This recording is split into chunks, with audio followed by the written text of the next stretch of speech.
Hi guys, let's talk about putting spin on the forehand.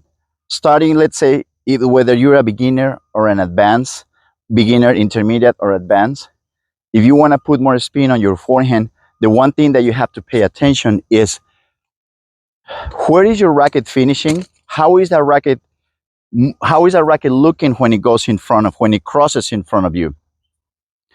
As I did in the video of the backhand or the two-handed backhand with top spin, the basic thing that I tell the kids in order to start creating more of that top spin is when your racket hits, if I have a clock in front of me, this is 12 o'clock on top, this is 3 o'clock, 6, and 9. So I'm gonna make contact. I'm gonna make contact about 3 o'clock.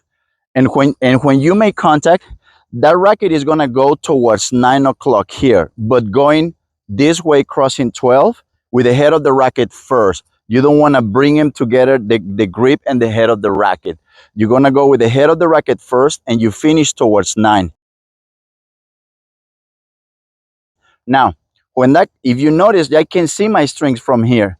Why? Because if I swing forward and I go flatter, just like it happens in the two-handed backhand, that extension of the racket in that position with the strings closest and facing forward, that's gonna be a flatter shot. That's gonna be a shot that doesn't have really a lot of topspin. I wanna feel more like I'm gonna make contact and my racket is gonna cross in front of me a little bit higher and more showing me the strings.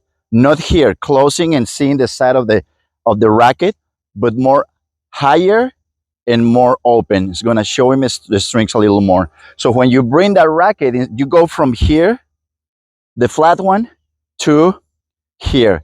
And that's a shot that is gonna help you brush more. What happens with the frame is very simple. On the flat, we know that on the flat ball is kind of a narrow frame that is long from the back to the front. That it's sort of like a flatter radio wave. The shot is gonna look more like that. Well, what I'm gonna do is I wanna put spin. I'm gonna extend that frame high from the bottom to the top. And I'm gonna narrow it down more from the back to the front. So instead of my racket extending long forward here,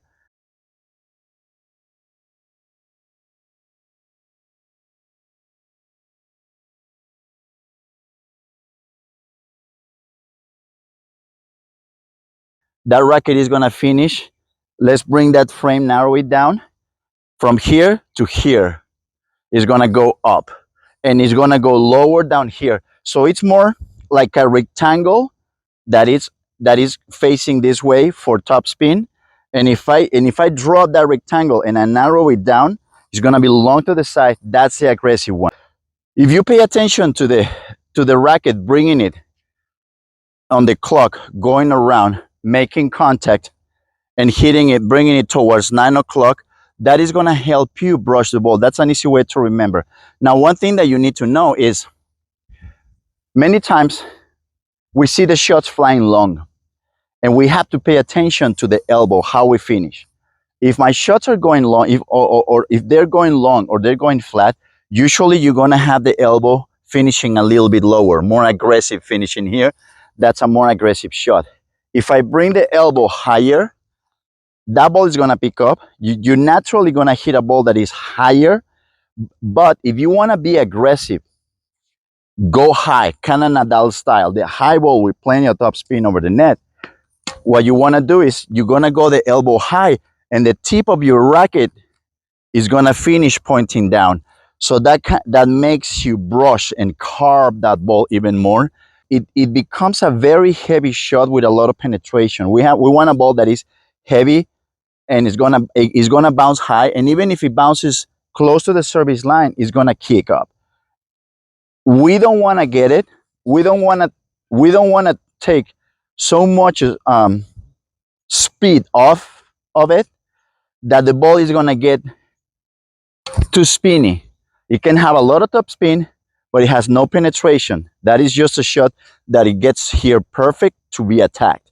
So what you wanna feel is that you're gonna hit that shot, you're gonna bring the shoulder forward, and you're gonna bring that You're gonna bring the elbow up, you wanna bring the shoulder forward, and you wanna feel your body's going off the ground with the legs and the core.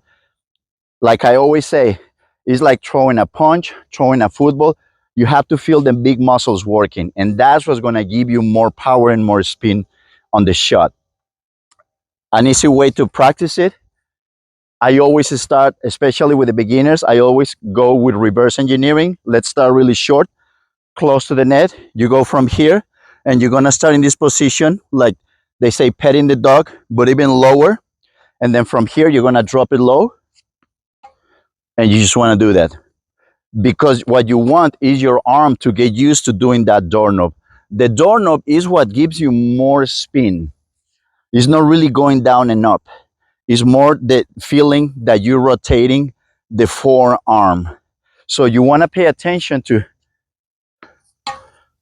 that kind of shot, practicing close to the net, and paying attention that you're carving the ball, you're brushing.